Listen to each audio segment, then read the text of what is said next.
My name is Williams, so I have to be against cyber vetting. What you see isn't what you get. That's kind of my first topic of arguments. Beliefs and personality kind of go with interpretation. Um, what someone believes doesn't necessarily reflect their work ethic. Just because you see them goofing around on social media or having a different lifestyle than you doesn't mean that they're not going to be a good employee. It also doesn't mean that they're going to be a great employee. It can go one of two ways. Just because you like how they look on social media doesn't mean that they can do the job correctly or efficiently. Um, and that's because some people don't portray their real selves on social media. Some people are interested in influencing others, and some people just like to goof around and have a good time on social media. Interpretation, whoever hires that person or does the vetting could be two completely different people. So what you see if you're cyber vetting them versus who hires them could be completely different bias there. In today's world, the personal um, politics and views and values are bleeding over into the professional workforce, so that could cause a bias too and cause a potential great employee to miss out on an opportunity. And again, that personal interpretation of information can be impacted by how an employer feels about a topic. And then another thing is boundaries.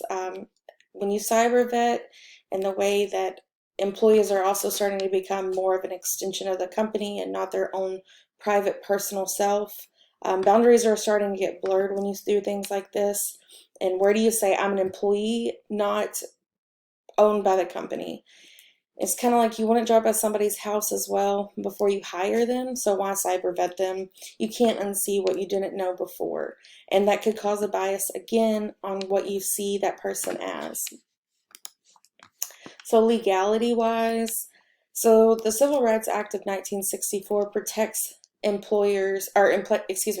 protects employees and makes it illegal for employers to discriminate against a potential employee based on a whole host of things, a broad range. But when you look at the Civil Rights Act compared to cyber vetting, how does that go together?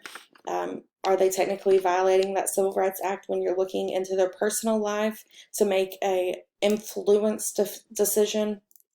Also, violations of Terms of Service Acts on social media platforms, MySpace, Facebook, Twitter, Instagram, whatever type of social media platform you have. It happened in Bozeman, Montana, and a Facebook representative even told ABC News that the city of Bozeman, Montana could have potentially violated the applicant's right to privacy.